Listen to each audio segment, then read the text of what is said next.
You're in big trouble, though, pal. I eat pieces of shit like you for breakfast. You eat pieces of shit for breakfast? No.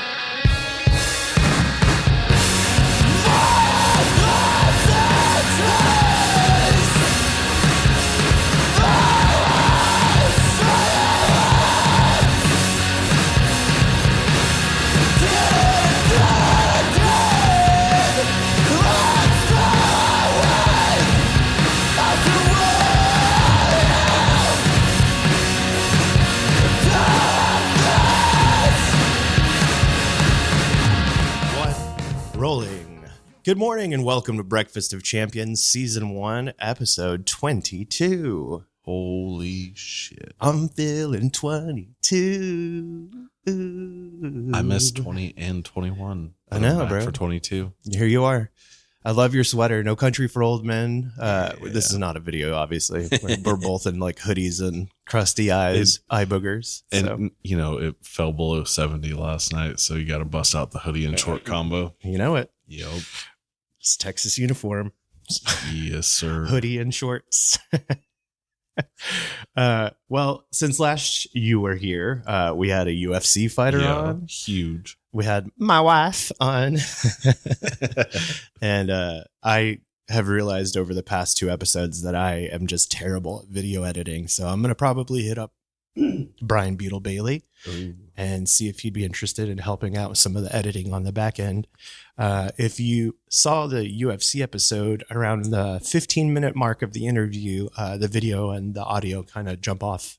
And so for the rest of the video, it's just kind of off, which is apropos because Razak wound up not fighting on Saturday. Yeah. So we had Abdul Razak Al Hassan on, and he was supposed to fight this past Saturday against Josh Fremd. But Josh Fremd got real scared of him and decided he was going to miss weight by like 5 pounds. And then the doctor told him that he couldn't fight. And then they escorted him to the hospital to ensure that he wouldn't fight.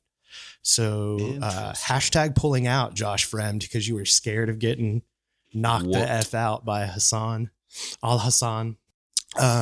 Excuse me. I have a little bit of a tickle in my throat this morning.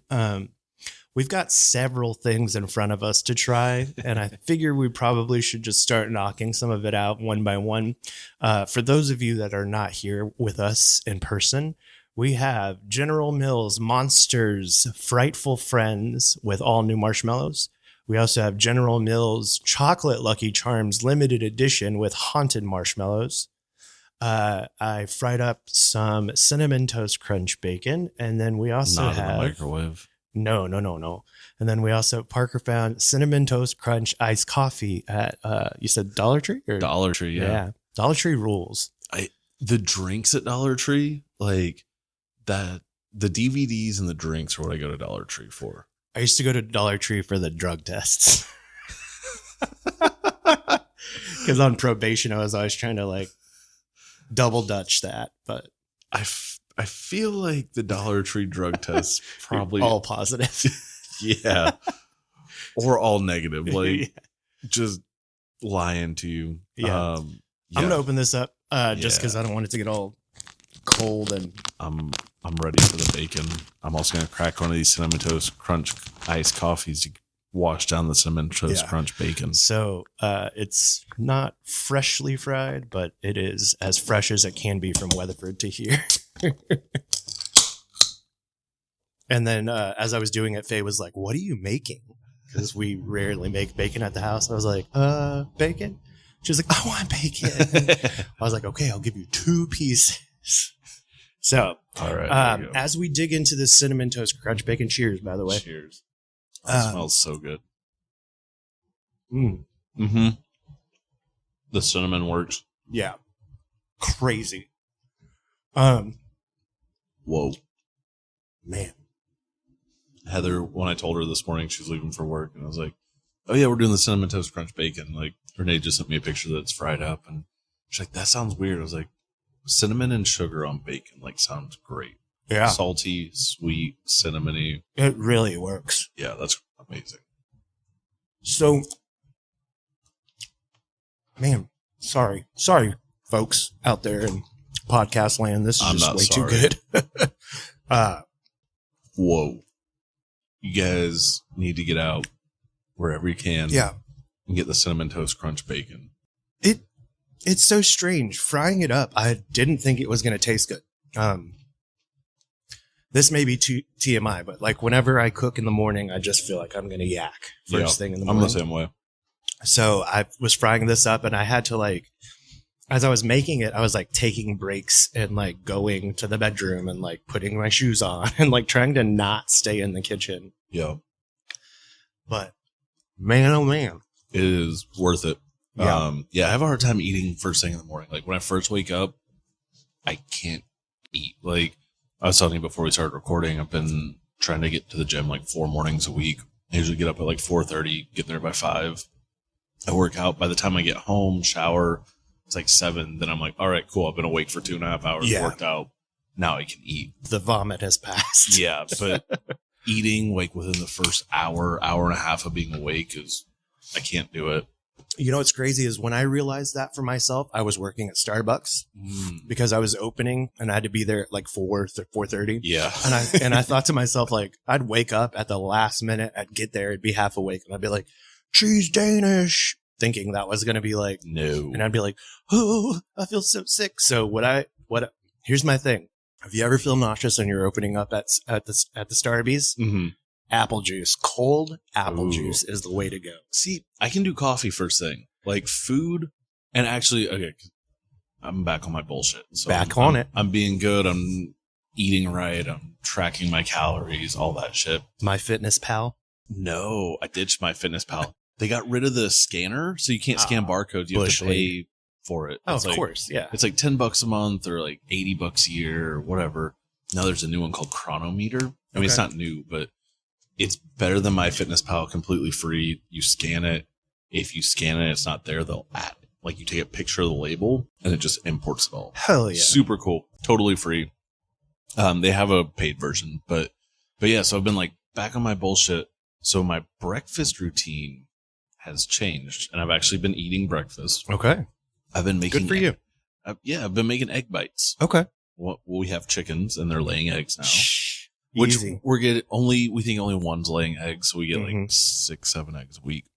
But I've been using egg beaters, throwing them in a blender with cottage cheese, blending that up with spices, and I pour it into like a muffin tin, bake it. They're like 35 calories, mostly protein and a little bit of fat. And I can eat them cold. I can pop them in the microwave. I can take them with me. It's pretty dope. So yeah, I've been being a good boy and good for you. Eating breakfast and eating good stuff. This Cinnamon Toast Crunch iced coffee is pretty good. It is very, very sweet. It's sweet, but it feels kind of like a milky sweet, even though is it the vegan? Oh no, it's Victor Allen. Victor Allen. No, we're done.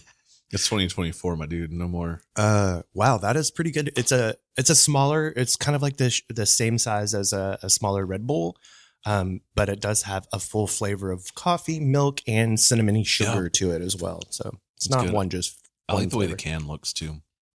Yeah, that swirl of colors. I bet if we took the label off, there's another flavor underneath it. I'm just kidding. So I was thinking about this while I was frying this up. There was a bar in Japan that I really, really liked going to. When my band was in Japan, we stayed in, it's called Hiro, Hiroo. That's kind of like the borough neighborhood subway stop that we stayed in. And I still have to this day like a photo of every step from like our apartment to the end of like the street that we were on.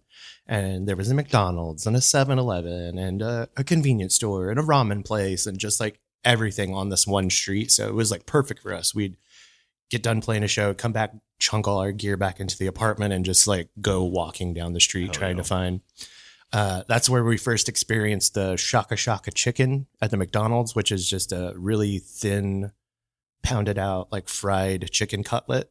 And then they put it in a bag and you get to choose which spicy shake on top of it. So they have like kind of shake and bakey type. They have like lemon pepper, you know, all that stuff. So it was like $1. You get a fillet of chicken with like you shake it up and then be like, That sounds pretty dope.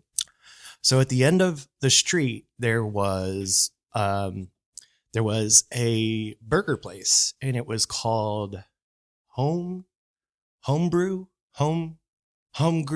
something home, and then whatever it is, Home Burger. The burgers tasted and looked exactly like they were from Kincaid's, but it was in the middle of Japan. That's dope. So it was like a good, fat American juicy burger, right? And then right next to it, there was this other bar. So I forget what the bar is called, but it was a very nice, like upscale-y kind of bar where like the ice is certain shapes and stuff like that. So we went in one time, and being the broke on tour people we are, we're just like, can we just get a shot of like whiskey? And this bar had this guy that had this huge, almost like the jamon style of like you slice off the cured ham piece. With every shot of whiskey, he would carve you a freshly carved piece of this pork cured meat. Okay. It was like almost like it looked and tasted like bacon. It might have just been smoked and cured bacon instead of like fried bacon, but it was on like a rack. And every time someone would order a drink, he'd go over and really thinly slice this piece of bacon, put it on a little plate, and then you take a shot of whiskey, and then you'd have a nice salty bite of pork afterwards. So that's very interesting. I can't stop eating this bacon. I've had 3 slices already. It's so good. So good. Mm-hmm. I think I mentioned this in a past episode, or maybe just when you and I are talking, but my friend Proctor texted me a picture of this bacon when he saw it in the store. He's like, I blame you guys for this. And Proctor, if you're listening to this, you got to go buy this bacon. Yep. It's so good. Anybody that we know, Jordan, Elijah, Phil, my wife, anybody that has sent us this, that has faulted us for this, we'll take all the blame, because this is really, really good stuff. The world needs this. There's so much bad stuff in the world. That's right. Something delicious like this. If we could only, that was weird. Yeah. Has it been the same cop? Yeah, he was really power walking back and forth. Yeah, and then like a lady. I saw another cop go that way. We have a glass storefront here at Center, and it's like 9:30 a.m. on a Monday on Magnolia, and most of the stuff is closed, but there's just been a cop like power walking back and forth in front of our door. I always feel like they're after me. They are. Well, I don't know if you read what the shirt or the hoodie says. It says, talk to cops in a language they understand. Yeah.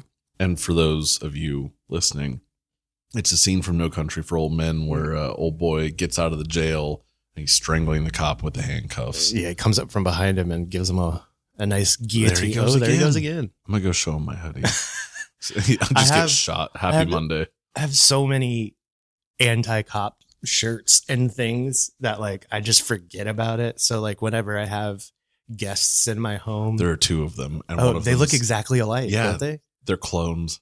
Oh wow. I just forget, and so like inevitably my mother-in-law, who comes to visit from time to time, is very thin blue line relative, and so I came out of the room the other day and I didn't even think of it. I had my title fight defund the police shirt. I was thinking that exactly. Also have my drug church, the cops are not your friends, on that one. I've got one that's Year of the Knife. That's got it's a cop car that's on fire, and on the back it says no justice, no peace, or something like that. And so like I've got so many like fuck the police shirts that I just kind of forget about it. And then I just show up to my kid's school and I'm like, hey guys, what's going on? The cops are not your friends. You should know that. Man, I got a buddy who's a cop, and he was in police academy when I got this shirt, and he knows how I feel about the cops. But I felt so bad. Like, I think I posted on Instagram and I was like, talk to cops in a language they understand. Cops are not your friends. ACAB. And it was just like, I didn't hear from him for a while. Yeah. And I was like, he's a really good dude. His dad's a cop, and like, I know his heart's in the right place, but I don't know if he listens to this, so Yeah. I don't know who listens to this. I'm sorry if you listen to this and I've embarrassed you if like my dad's listening or whatever. I'm sorry. Yeah. I'm not sorry. I'm not sorry for anything I say. My words are my own, though. And if I've I'll offended defend you, your words. Yeah. If I've offended you, come talk to me. You're pretty personally about righteous of a person, you know? it. Yeah. I did get off social media just because I was spending too much time on there and getting too like riled up. And I got to lock in because work is getting harder. Yep. Man, I got my ass kicked on Saturday at work. On the bar? I was running the shift. Oh. Just too much going on. I opened by myself. I had only opened Friday. I opened with someone, and then they scheduled me Saturday to open by myself. Okay. And you're like, is all the coffee brewed? What's going on? well, I mean, opening was fine, but we got busy at 8. Including me, we had 5 people on. We needed 7. And also I didn't know what I was doing because I don't have a flow for like, it's a brand new store. Yeah. So like today it's been open for 3 weeks as of today. You guys got to drive? Mm-hmm. I'd always complicate things a little bit more too. Exactly. So it was a lot of like, I don't have a rhythm or a flow and they don't really know what business is going to be like yet. Mm-hmm. So it was a great learning experience. But I felt it when I left on Saturday. I was just like, oh. And they're like, you did a great job. You're beating yourself up. I was like, I have to be perfect at everything. You don't know me. Yeah. I must succeed in all ways. Yeah.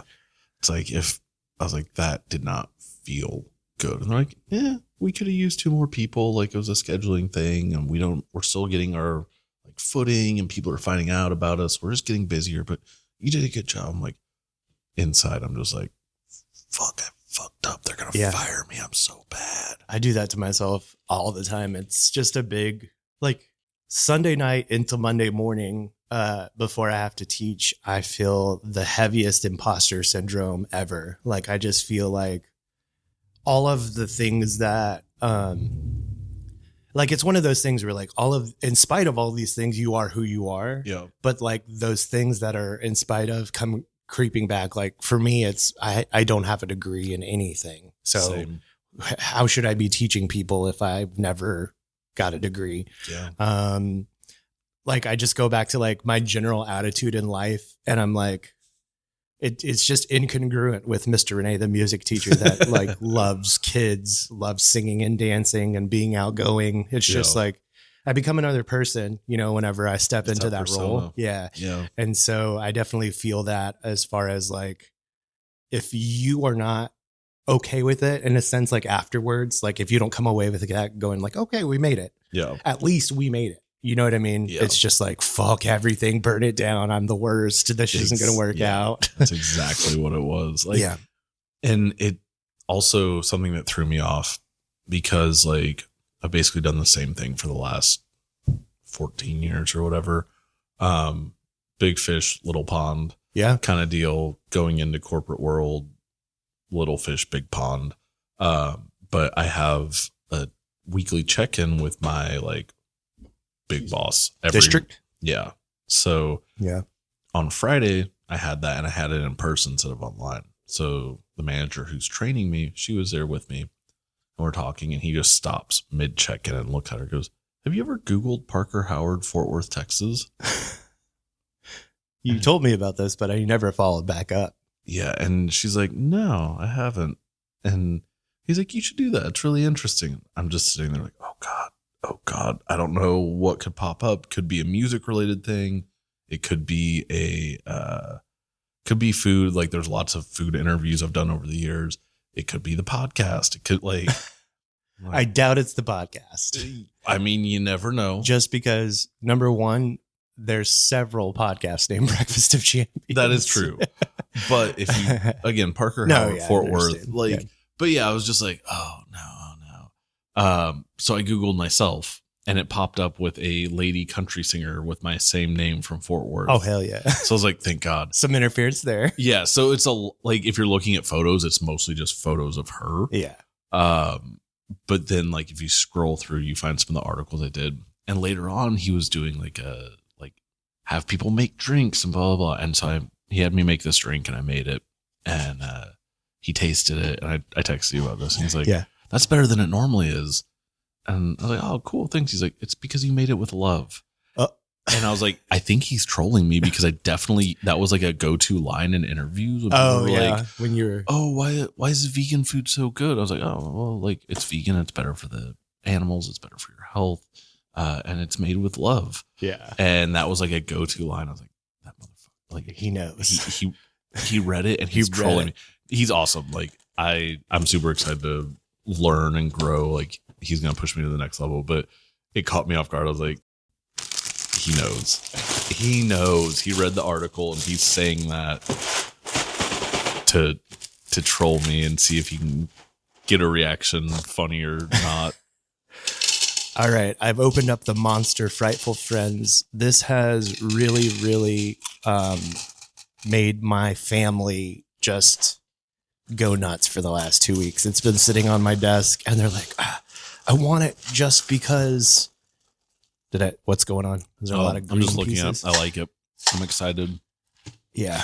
So this is Monster Frightful Friends, which is artificial berry flavored frosted cereal with monster marshmallows.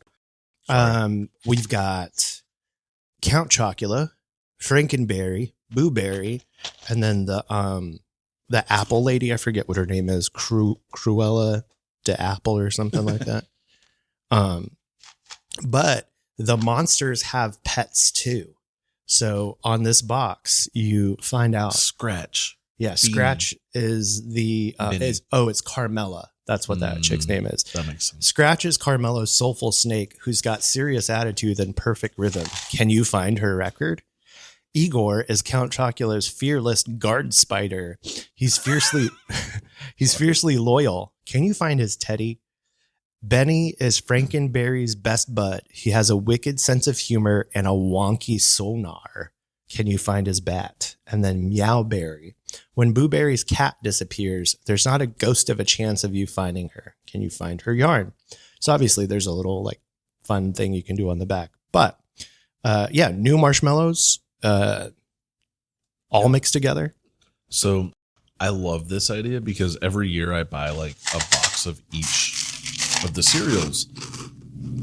And there's still one or two like half-eaten boxes sitting in my cupboard by like Christmas time. Yeah. So being able to buy everything in one to get that, scratch that itch, have one box and then be done with it. I love that.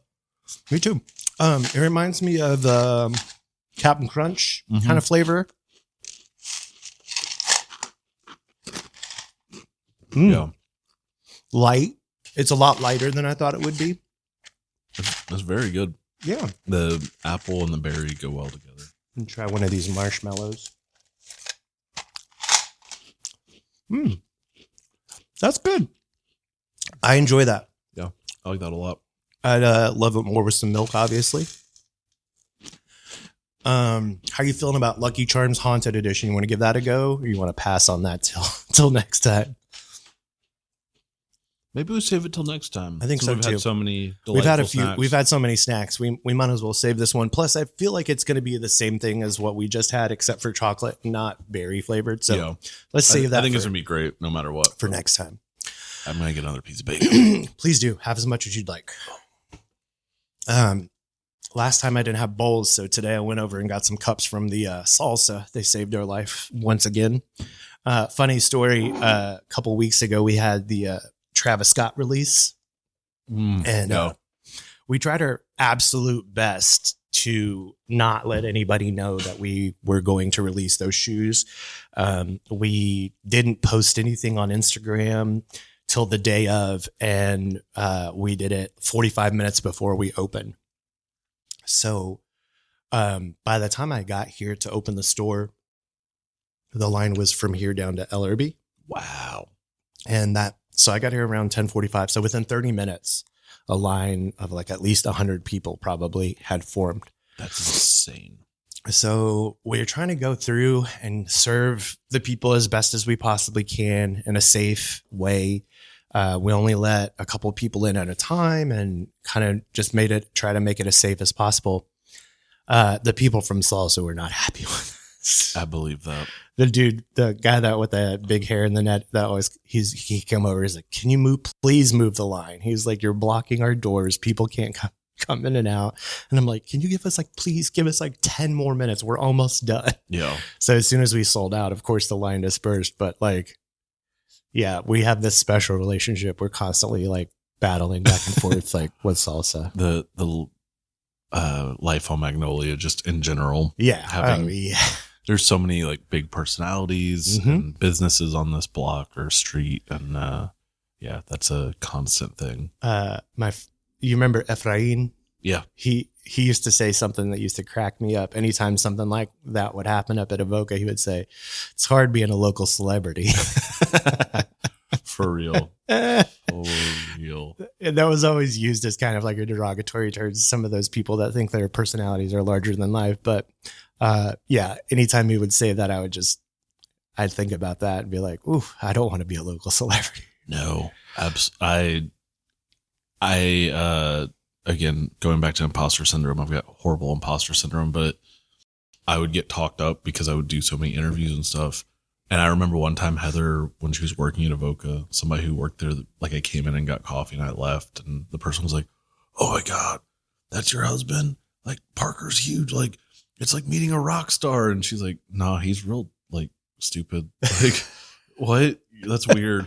And she told me that, and I was like it made my skin crawl. I was like, I don't want to go out anymore. Yeah. Like it's but yeah, everyone who owns like a restaurant or is high up in a restaurant, Magnolia, has that like kind of mentality, especially Vance over at Lily's.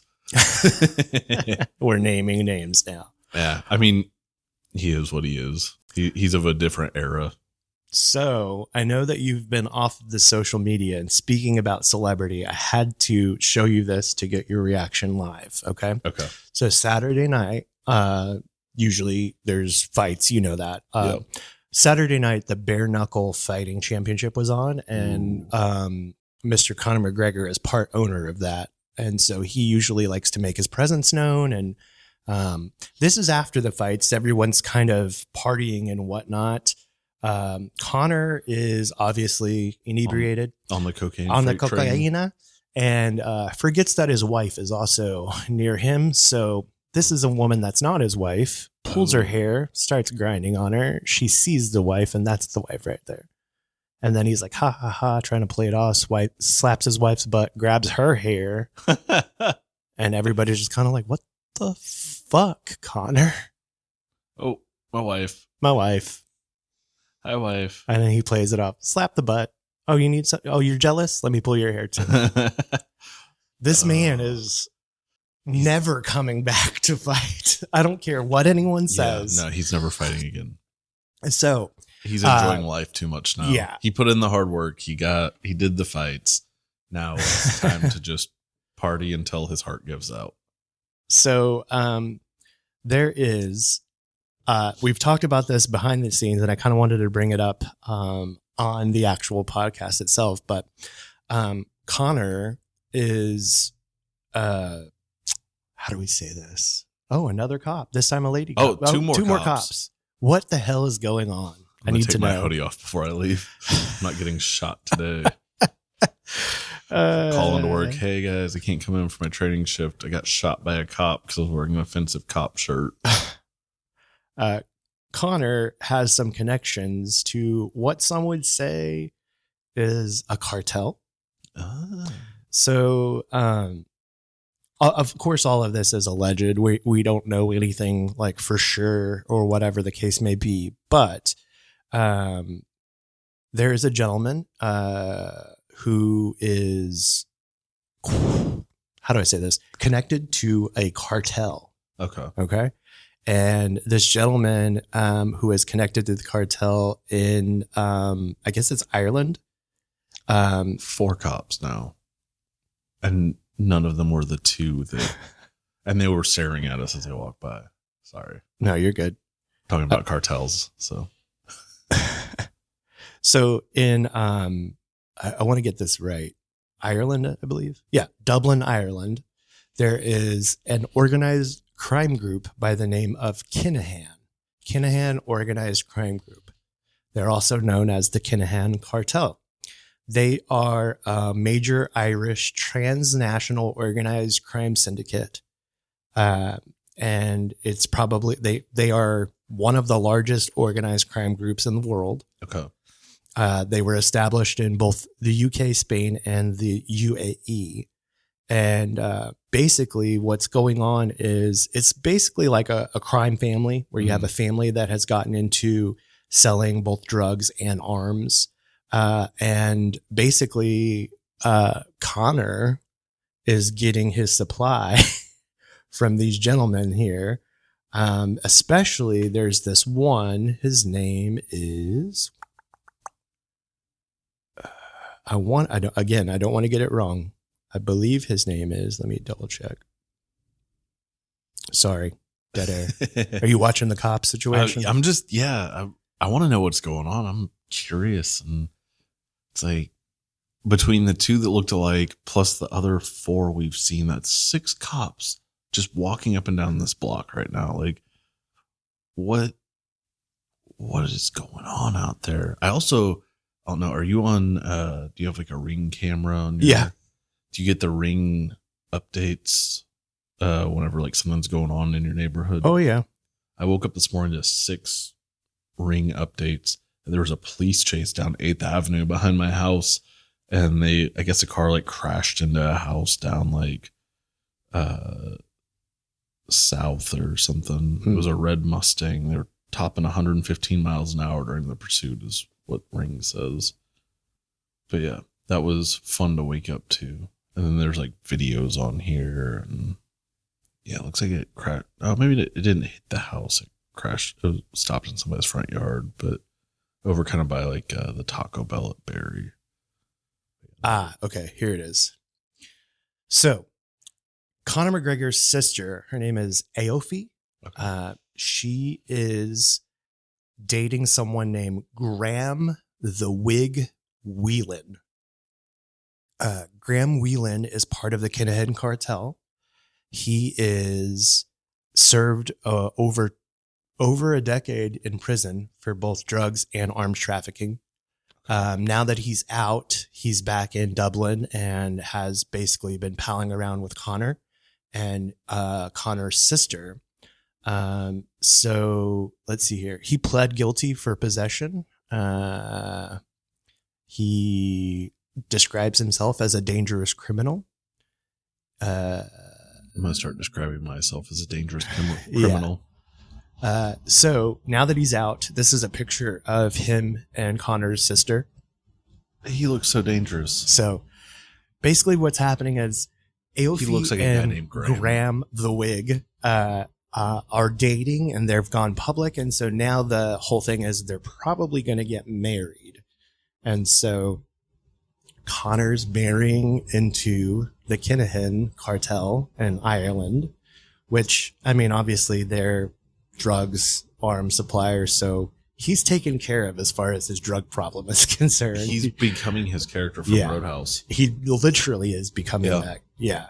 Good for him. He's made several appearances on TV in the past couple of weeks, and he is just unhinged. And so the fight between him and Michael Chandler obviously is way in the rear view mirror. Michael Chandler's moved on. He's got a fight with Charles Oliveira scheduled.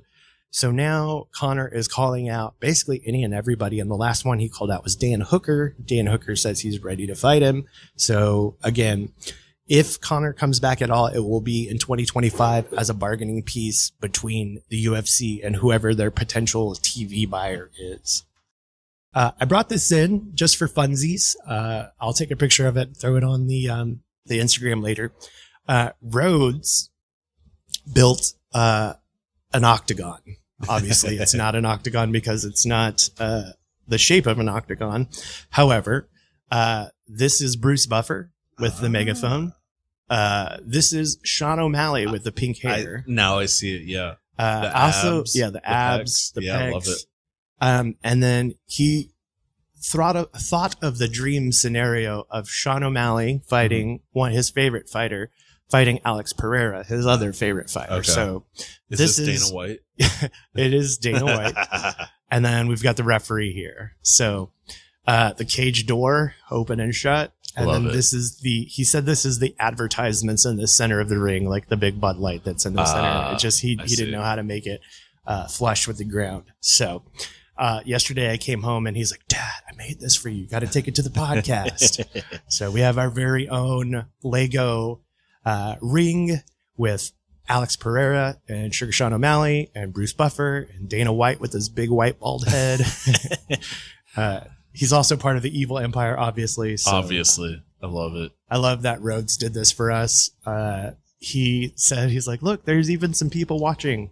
And he's got like little like advertisements. I like that. NPC.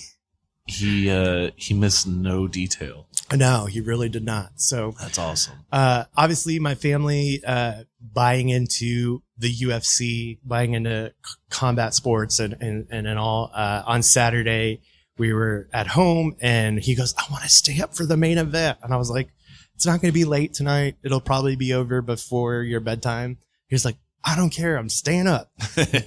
So the main event was going on. I was like, hey, he's in another room playing another game. He's like, hey, main event's on. He's like, I don't care.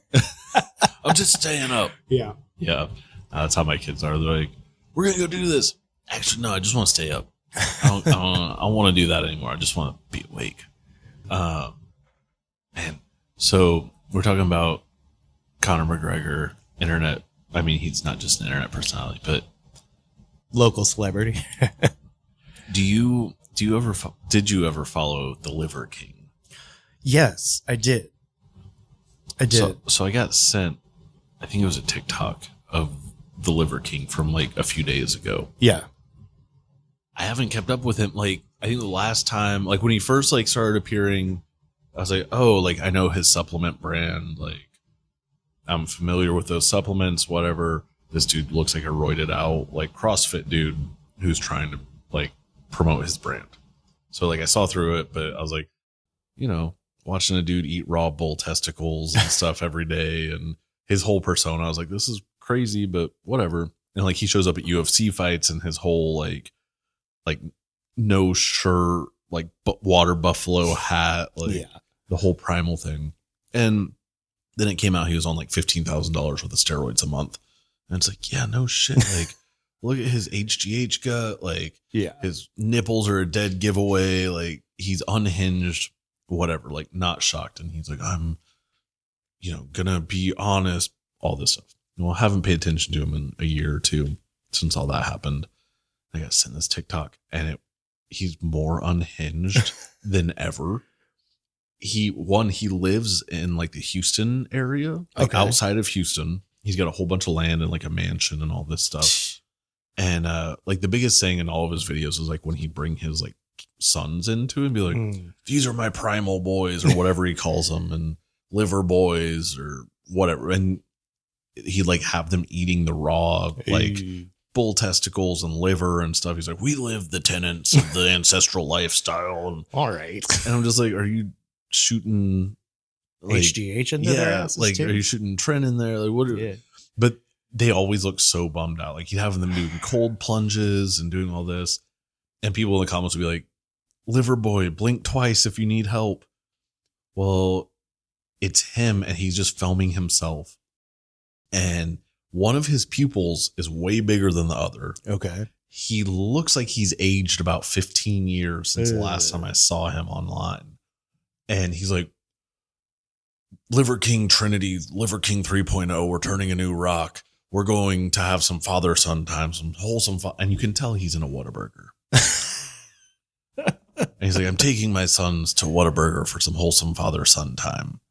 And it's him. Oh, we have oh my God. I saw one of the cops drive off. Sorry, it's okay. I want to know what's going on. But yeah, so he orders like one of everything from Whataburger. And while he's recording, the guy who's like taking his order, I guess, is recording him. He's like, hey, bro, if you want to record me, like ask permission. I don't mind. Like, I'll tag you in this. We can take a video together, but like, just ask permission. He's like, I'm not filming you. I'm not putting you out here. If I was going to film you, I'd ask you. And it was like real weird. And then they like have a table just covered in food with like one bite taken out of everything. He's like, that was delicious. That was so good. We're following the tenants. We're doing this. We're doing that.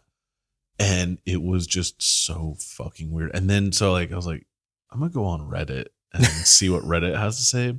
See what the real story is. Somebody on Reddit posted a link to his Twitter or his X or whatever.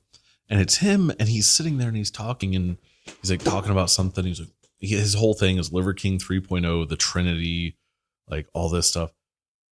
But then he's like, wait. And he's like giving a point about something. He's like, hold on. Oh, and he's sitting on the toilet taking a shit. Like, oh no. Like, I think he saw what Connor was doing. Yeah. And he's taking it even further. Like, it is so unhinged. He looks like he's about to be in like organ failure because like his blood pressure is definitely through the roof. He's redder than ever. One of his pupils, apparently he had a workout accident with like a band. Like he was doing banded face pulls and it snapped and hit him in the face. And like he lost vision in one of his eyes. And it is wild to watch. Insane. Yeah, you should definitely, if nothing else, just go watch the Whataburger video because it's so bizarre. I stopped kind of around the same time that he made the apology. I kind of stopped following that whole situation just because I figured like now that the cat's out of the bag. Yeah. Next door neighbors. Cat's in the bag. Cat's in the bag. But I did see something recently because you know how whenever you see a video on like TikTok or Instagram and then it's like part of a trend, so you like want to see the other videos. Yeah. There's this trend of people opening and eating surströmming, which is the fermented fish or whatever. And he has a surströmming video. He does. Yeah. I would like to see that. Yeah. So, does he gag? No. Of course not. I didn't expect. Of course I mean, not. he eats like he probably just eats the bull testicle straight off the bull while it's alive. Just goes over and bites on. Yeah. So I get so tickled when people like vomit off of just smell alone. They like pop open the surströmming can and they're like the way it like sprays out. Oh my god, those are so gross. I did see one guy open it inside of his car. No, he like opened it and started spraying everywhere, and he just like threw it across the car and it like flung all over the car. And I was just like, "You're never getting that smell. You have to out get of a your new car." Yeah. Oh my god. Yeah, I see those and I'm like, I don't want to do that. Not at all. But I'll watch you do it. Yeah. And I'll laugh at you. No, yesterday Heather and I had like a day without the kids. So we were like, oh, we're going to like run errands and like have a date night kind of thing. And we had this, again, it was a Swedish tinned fish. It was like herring fillets and mustard sauce or something. It made me think of the surströmming, but we had that, some caviar and like this French pate. That sounds good. I didn't like any of it. Heather loved it. She was all about it. And that's all that matters. I tried each one and I was like, nah, I'm good. Like I tried it all. I'd never had caviar before. I'm cool to never have. It was like a black truffle caviar. And I was like, cool, I tried it. I'm good. Like I've had salmon roe and tuna roe like on sushi and stuff. Sure. And that's fine. But yeah, just caviar on a cracker. Nah, I'm good.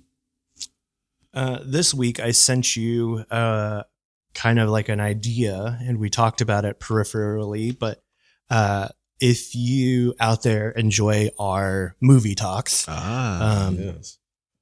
We talked about Nicolas Winding Refn or Nicolas Winding Refn, if that's how you say his name. If you're unfamiliar with that gentleman, probably the most recognizable thing that he's done is I would say Drive for sure would probably be the most recognizable thing that he's done. I mean, according to Letterboxd, Drive is his most popular. Neon Demon, Only God Forgives, and Bronson. Those are the top 4 most popular movies he's done.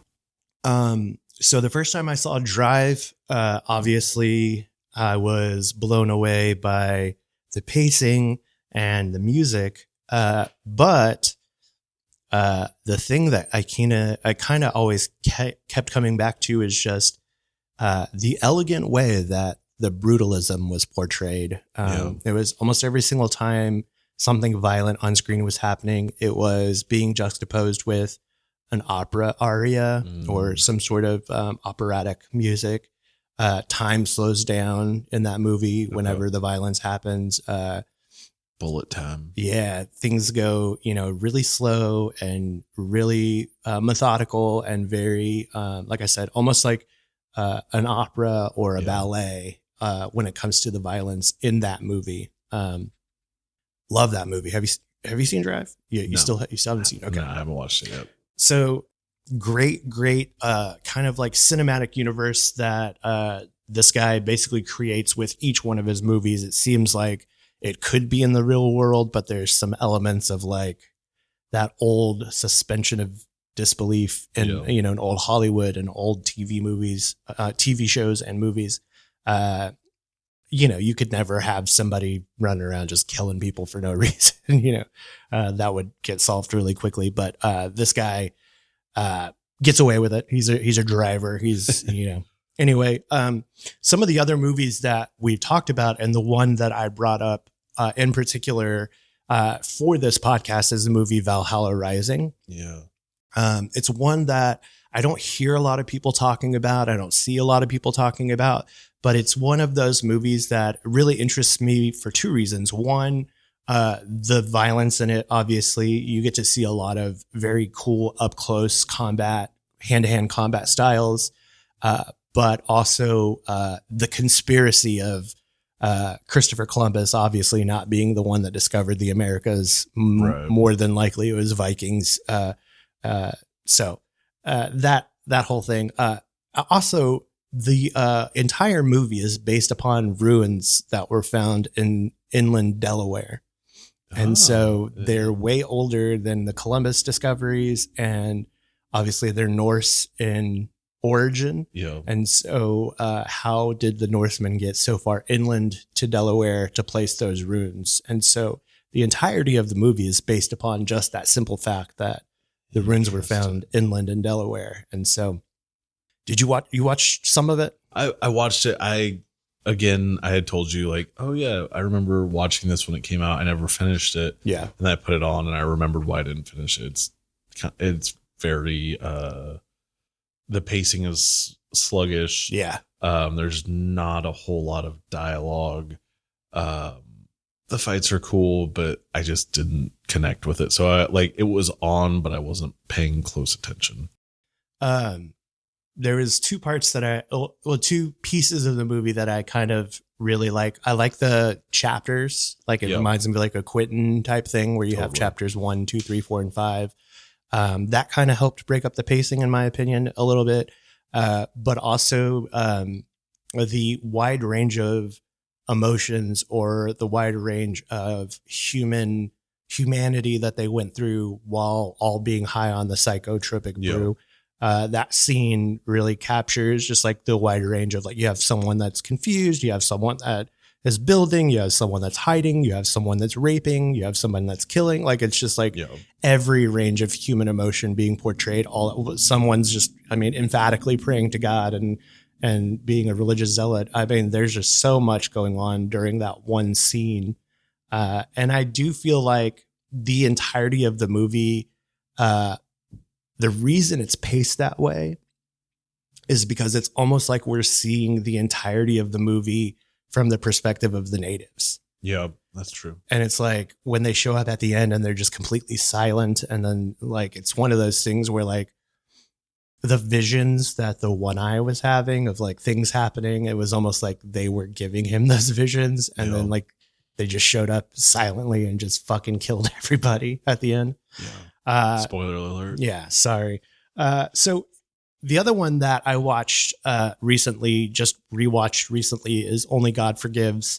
Again, if you haven't seen that movie, sorry, there might be some spoilers here, but Ryan Gosling runs a Muay Thai gym in Bangkok, and he is basically forced to be in the life of crime. His mom is pushing drugs through his gym, basically, and his brother is like a black sheep that wants to hurt and rape So what winds up happening, the whole story is he's running this gym. His brother murders somebody, and the cop that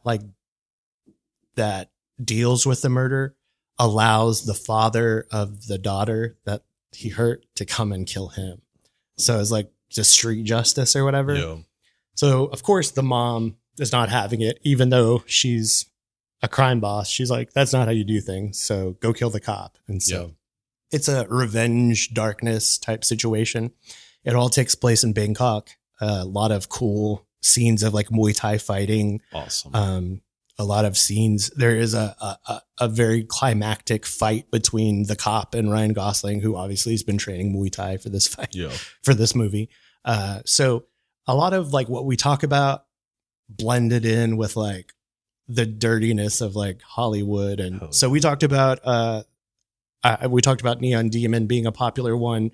I've seen it just the once. That movie is 100%. Please don't go into that movie thinking it's going to be a great movie. That movie is 100% just like candy, like masturbation, like pure, like straight up vileness, but with a pretty face and a pretty bow tied to it. So, if you've never seen any of the Nicolas Winding Refn movies, again, please go check them out. Bronson is great. Love Bronson. That's an amazing That's the only movie. one that I'm super familiar with and I've seen multiple times. Drive, like I was telling you, I avoided it because the hype for it was so big that usually when a movie is hyped up that much to me, I go in and I'm like, oh man. Like, I think this one will live up. I think so too. Only God Forgives, I think will live up to. Yeah. But yeah, I 1.25 speed, baby. That's the only way to watch these movies. Yeah. I wish I would have done that with Valhalla Rising. I would have probably been more locked in if maybe at 1.5 speed. For sure. So yeah, check out his movies. There's a bunch to choose from. I would say go way back and watch Pusher. Oh yeah. I think all the Pusher movies are on Amazon. Yep. 1 through 3.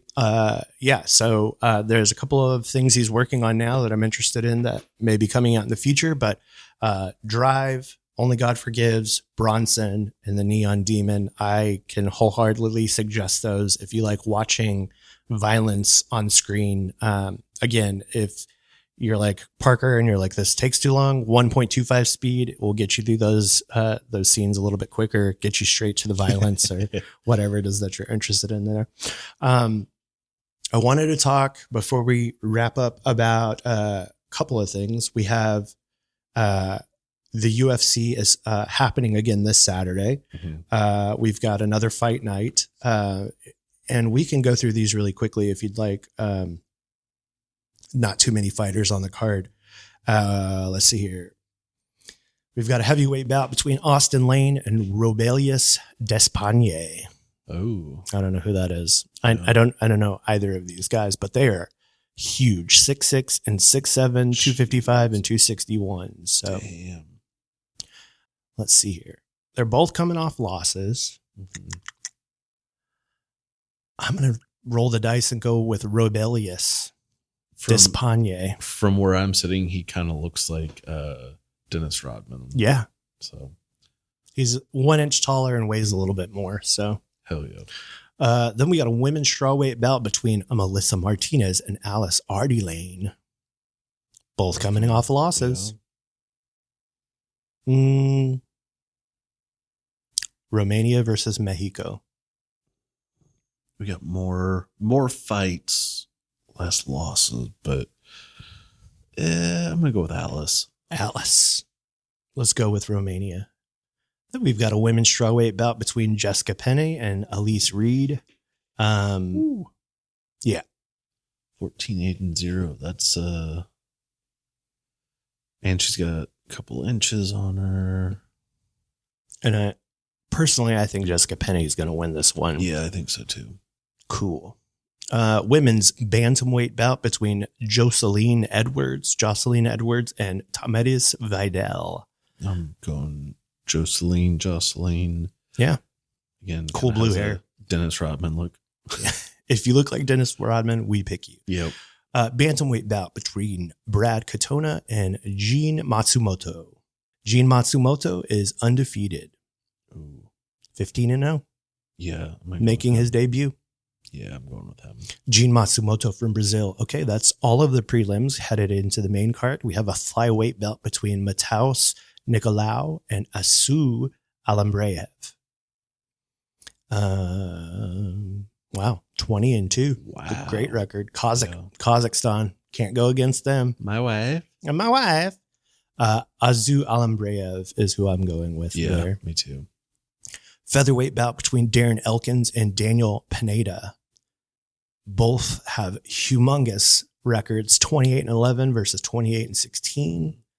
Well, dude from the US has a couple inches on him in height and reach.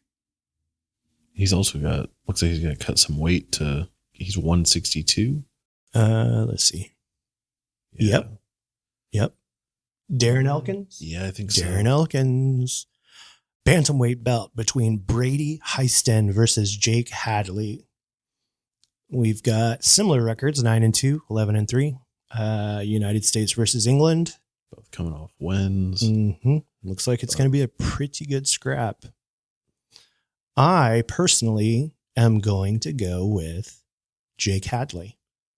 Go with him too. He looks mean. Yeah, he does. He looks like he's starving and he's mean. Flyweight belt between Charles Johnson and Sumudarji.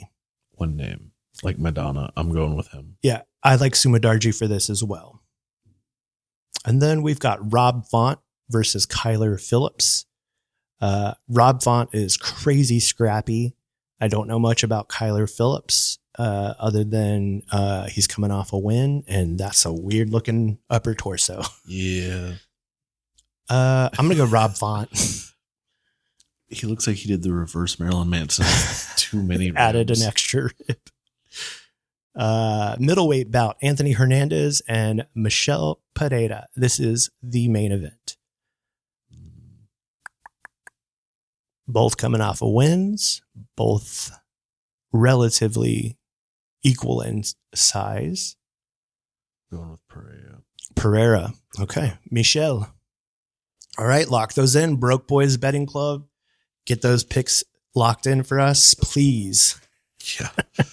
And if we win you some money, send us a couple bucks. Yeah, just a couple. Keep the lights on over here. Buy us a box of cereal and send it in. For show. Let's see here.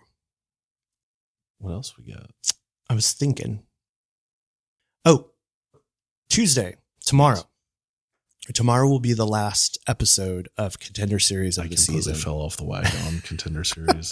Life got life. Life is lifing on you. Yeah. Also, I'm falling asleep at like 9 p.m. every night. So. Yeah. So if you've been hearing us speak about Contender Series this season, if you've been following along with Contender Series this season, tomorrow will be the final week of Contender Series for this season. So make sure you catch that. I believe this is week 10, which means this is the rematch from week 2, which will kind of settle that beef from this season. We had a draw in week 2. And instead of giving either of them contracts, Dana invited them to rematch in week 10. And so that will be happening tomorrow evening. A lot of great fighters have come out of this season. A lot of cool storylines. We've got, we had Torrey Finney that we've been talking about all season. He finally got his contract in. Just fighters that one fighter from Brazil that didn't have a dollar to her name. Yeah. That came anyway. That was awesome. Loopy? Yeah. I think so. She wasn't from Brazil. She was from Nicaragua? Something she like was that. Somewhere in Central America. So just some great storylines of people who, their lives have been changed just simply by coming and putting on a great performance for the Contender Series. 3 of the fighters from this season have already either fought or scheduled their fights for the UFC. That's so cool. Really cool stuff. This past week, like I said, we've had a couple of pullouts. Razak did not get to fight, but also we had Junior Tafa's opponent pulled out. And then they had Chris Barnett was supposed to come in and fill in, but then he got sick, so he had to pull out. And then they signed this guy this week named Sean Sharif, who, literally they signed him, and 3 days later he was in fight night fighting Junior Tafa. Not a great fight. They both gassed out within the first round because they're heavyweights that don't really like train very hard. But great stuff. So, also since last we spoke, we've had kind of some rumblings as far as like, who Alex Pereira is going to fight next, because, what do we do with him now that he's basically cleaned out his division? Is he going to go back down to 185 to try to get that belt back from Drakus? Is he going to go up to heavyweight, or is he going to kind of stay at 205? And so what I'm seeing now is that since Sean Strickland is training with him, he has said, I'm not going to go back to 185. I'm going to let Sean Strickland handle that. And I'm going to stay either at 205 or then go back up. So we've kind of got this holding pattern in a heavyweight. We're waiting to see what happens with John Jones and Stipe Miocic in November. The whole thing there is that they both want to retire. So they're going to fight each other and then apparently both retire. If John Jones doesn't retire, he'll have to fight Tom Aspinall to kind of consolidate the belts. You've got an interim heavyweight belt, and then you've got John Jones holding the belt. So in my opinion, what needs to happen is Tom Aspinall doesn't have a fight. He's waiting for the Stipe and John Jones fight. I think they need to get Alex up to heavyweight to fight Tom Aspinall. And then that would really give some parity to John Jones if he wins, to say, I can fight this guy who they're calling the GOAT, or if Tom Aspinall takes care of Alex Pereira quickly, relatively easily, then that he has to fight Tom Aspinall. So there is some moving pieces when it comes to the heavyweight and light heavyweight crown. You've got Ankalaev that's waiting in the wings, that has been waiting to take on Alex Pereira, but I just don't think the UFC is going to make that fight because they don't want to have the face of the UFC losing. Right. So a lot of cool stuff happening. Some trash talk is also happening in the background right now. You've got talk of this whole, I know you're not on the Instagram, but there was this past week talk of a 4-man one-night tournament between Max Holloway, Dan Hooker, Justin Gaethje, and Dustin Poirier. Basically, they're going to fight each other, and then the winners will fight each other on the same night. And so you had several of those fighters saying that they're in. I doubt that would happen, but that is an interesting thing happening right now. You've got a lot of people that are holding belts right now that are talking trash. We've got, what's his name? Merab Dvalishvili. His next fight coming up is supposed to be Merab, Nurmagomedov, but he doesn't want to fight him. Got him. He feels like there are some other fighters there that are more deserving of that fight. Sugar Sean O'Malley had labrum surgery on October 3rd, so he will be out for the next, I would say, 6 to 8 months. Yeah. He wants to wait on him for that fight and wants to give him the rematch. So, okay. You've got, like I said, plenty of people that are holding belts. There was this fight that's coming up between Max Holloway and Ilia Topuria. They finally had like a little face-to-face on ESPN, and man, it was very cringy. You had Max, who doesn't really like buy into the trash talking thing, just being like, okay, buddy, like the whole time. And like Ilia Topuria is trying to like really sell the fight. And he's like, so it's just kind of cringy. Their energy levels didn't match. And I think that Max is going to allow like some of that cringiness to get to him and kind of throw him off of his game a little bit. So also not UFC related, but we are about a month out from the Tyson Paul fight. That's true. Is it going to happen? I think it has to happen. Like, I mean, Netflix is their big live. Yeah. I think no matter what, it just has to happen, good, bad, or otherwise. So, have you been seeing the fat suit? Yeah. Yeah. So I got sent the fat suit. Yeah. Saw that. I saw some of the promos that they're doing at AT&T Stadium where he was like spraying his like body spray on Mike Tyson, and like it all just seems like a PR stunt. Yeah. Have you seen they're trying to compete with Lunchables? My kids have been talking about this, Yeah. and I found out there are some places locally to buy them. Yeah. So And so I was going to surprise my kids and go pick some up. some Lunchleys. Yeah. They're like, it's a healthier version of Lunchable. It comes with a Prime. I was like, the Prime, like, hydration drinks, they don't have all the electrolytes you need. You need some salt, Yeah. just some element. Yep. Get you some element. That's right. I think we're good unless you got something else you'd like to speak on. No. I think we've nailed it pretty well. We've spoken on the Cinnamon Toast Crunch Bacon. Go get you and some. Holy Also crap. the Monsters Frightful Friends with all Also new marshmallows. Delicious. Get you a box before the month is over so you can celebrate October. Yeah, man. We talked movies with violence. We've given our picks for this week. I think we've done the damn thing. Yeah. I hope you guys have had a good day and continue to have a good week. If you have any comments, concerns, or questions, you can hit us up at 682-294-0101.